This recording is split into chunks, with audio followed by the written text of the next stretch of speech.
வணக்கம். அகில பாரதிய வித்யார்த்தி பரிஷத் தென் தமிழக நெல்லை மாநகர செயலாளர் நாராயணன்.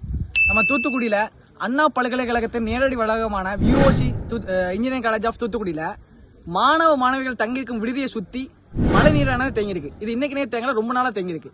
இதனால அந்த தண்ணினால துர்நாற்றம் வீசி கொசுக்கள் உற்பத்தி ஆகி பாம்புலாம் ஹாஸ்டலுக்குள்ள போயிருக்கு. மாணவர்கள் தங்கிறதுக்கு ஒரு உகந்த இடமாவே அந்த ஹாஸ்டல் ஆனது வந்து பயனற்ற ஒரு நிலையில இருக்கு. அந்த கல்லூரி வந்து ஒரு சீரான பராமரிப்பு இல்லாத ஒரு நிலையில வந்து அந்த கல்லூரியான காட்சியளிக்கிறது. இதனால் மாணவர்கள் வந்து இந்த விடுதியை விட்டு வெளியே போயிட்டு தங்குமிடம் போய் அங்க போய் ரெண்டுக்கு இருக்காங்க பசங்க. இதனால மாணவர்கள் பொருளாதார நெருக்கடியில வந்து மாணவர்கள் தள்ளப்படுகிறாங்க. இது மாணவர்கள் படிப்புக்கும் ஒரு பாதிப்பு ஏற்படுகிறது. மேலும் பெண் மாணவிகளுக்கு பாதுகாப்பு இல்லாத ஒரு சூழ்நிலை ஏற்படுது. கல்லூரிக்குள்ள இருக்கிற விடுதியில தங்கிறதுக்கும் வெளியில உள்ள விடுதியில தங்கிறதுக்கும் நிறைய வித்தியாசங்கள் உண்டு. இது மாணவிகளுக்கு மட்டும் இல்ல, மாணவர்களுக்கும் பாதுகாப்பு இல்லாத ஒரு செயலா கருதப்படுகிறது. இதை அகில பாரதிய வித்யார்த்தி பரிஷத் வன்மையாக கண்டிக்கிறது.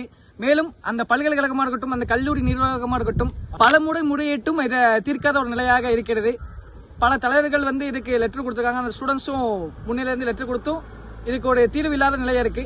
இது அந்த கல்லூரி நிர்வாகமானது உற்று நோக்கி இதுக்கு ஒரு தக்க நடவடிக்கையான எடுக்கணும்னு அகில பாரதிய வித்யார்த்தி பரிஷத் வலியுறுத்துகிறது. நன்றி.